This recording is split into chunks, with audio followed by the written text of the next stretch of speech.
สบายดีทุกคน ตอนนี้อยู่ประเทศลาวก็น่าจะประมาณ4โมงตอนเช้า ส่วนอยู่เกาหลีในตอนนี้ก็คือ6โมงตอนเช้า จิงหากระตื่นนอนนะทุกคน6โมงตอนเช้าของทุกๆมื้อจิกจะได้ตื่นมาเตรียมกับข้าวกับน้ำให้กับโอป้านี่ก็จะเป็นเวียกประจำของแม่ยาวแม่เฮือนเลยล่ะมาฮอดขั้นตอนนี้จิกกำลังกาเกียมที่จะเฮ็ดเมนูผัดกะเพรากับไข่ดาวยังโชคดีแต่อย่างหนึงทุกคนโอป้านางเป็นคนกินง่ายอาหารลาวนางกินได้หมดทุกเมนูเลยมีแต่พรมักเผ็ดลงให้นางตอนนี้ก็คือจะตำเครื่องหอมที่จะเอาไปเฮ็ดผัดกะเพราคือเก่าแล้วทุกคนแต่ละเมนูบ่มีสูตรตายตัวก็จะมีผักบัวแล้วก็กระเทียมที่จะไปตำใส่นำกันในส่วนของมะเผ็ดนั้นจิกก็จะใส่ไปหน่วยนึงอย่างที่จิกบอกก่อนหน้านี้ล่ะว่าโอป้านางกินอาหารลาวได้หมดทุกอย่างแต่จะต้องพรเผ็ดลงให้นางคือว่าเฮ็ดเผ็ดน้อยๆหั่นน่ะในส่วนของเครื่องปรุงนั้นจิกจะใส่แป้งนัวแล้วก็เกลือลงไปหน่อยนึงหลังจากที่ปรุงแล้ว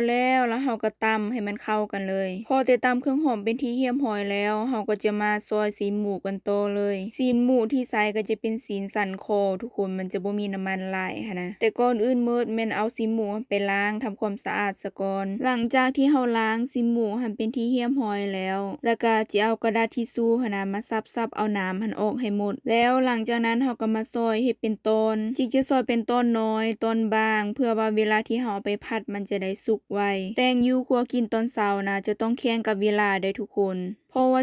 7:30โอป้านางจะได้ออกไปสถานีรถไฟใต้ดินซึ่งสถานีรถไฟใต้ดินหันก็อยู่ห่างจากเฮือนนี่ประมาณ7นาทีนี่ล่ะถ้าตีเวลาโดยรวมแล้วโอป้านางไปฮอดบ่อนเฮ็ดเวียกก็คือใช้เวลา1ชั่วโมงบางเทื่อนี่ก็รู้สึกอีดูต้นนางอยู่ได้ทุกคนเฮ็ดเวียกตั้งแต่8โมงเช้าจำ7โมงแลงบางมื้อก็9โมง11โมงจะมาฮอดเฮือนบางมื้อก็เวียกน้อยบางมื้อก็เวียกหลายบางมื้อเวียกหลายแม่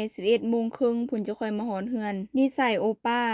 นางเลิกเวียกมาฮอดเฮือนบาดใดจิกก็จะถามว่าเมื่อยบ่เป็นแนวใดมื้อนี้คือว่าเลิกดึกแท้เวียกหลายวะนางก็จะตอบว่าบ่เมื่อยเวียกหลายหั่นล่ะจึงได้เงินหลายแล้วนางก็จะมักโยกแล้วก็มักยิ้มเบิ่งแม่ทุกคนเบิ่งใบกะเพราค่อยแหมไปสวนมื้อนั้นได้มาแต่ยอดเดียวนี่ล่ะอันที่จริงจิกปลูกหลายอยู่ได้แต่ว่าเดือนก่อนนี้จิกไปลาวมาย่ากับพ่อปู่เขาเจ้าไปสวนเขาเจ้าก็เลยไถทิ่มรถตายแต่ต้นเดียวนี่ล่ะก่อนที่จิกจะเอาซีนลงไปผัดหั่นน่ะจิกได้เสร็จเอาน้ำมันที่เฮาทอดไข่หั่นออกก่อนเพราะว่าในซีนหมูมันก็มีน้ำมันอยู่แล้วหั่นนะผัดใส่กับเครื่องหอมเป็นพอดีเอาแฮมในนึงแล้วเฮาก็เอาน้ำมาโทกใส่หลังจากที่เฮาคั่วไปคั่วมาจนมันสุกแล้วเฮาก็เอาใบกะเพรามาใส่เลยใบกะเพราหั่นจิกก็จะซอยเอามุนหน่อยนึงเพราะว่าเคยใส่เป็นใบแล้วโอป้ามันขีบออกหลังจากที่ผัดไปจนกว่ามันสุกเป็นที่เรียบร้อยแล้วเฮาก็มาจัดใส่จานกันเลยจิกก็จะเอาข้าวเจ้ามาโปะใส่แล้วก็เอาผัดกะเพรามาลาดใส่เบิ่งไว้เด้อทุกคนผัดกะเพราจานนี้จิกใส่มะเขือแต่หน่วยเดียวถ้าเบิ่งว่าโอป้านางจิว่าแนวใดรสชาตินี่แล้วก็เอาไข่ดาวมาโปะใส่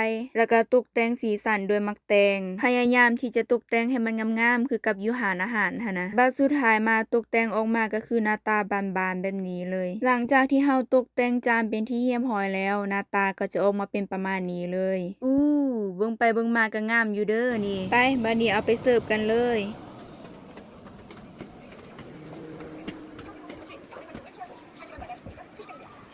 아, 뭐? 감사합니다. 라오스가 어떻게 말?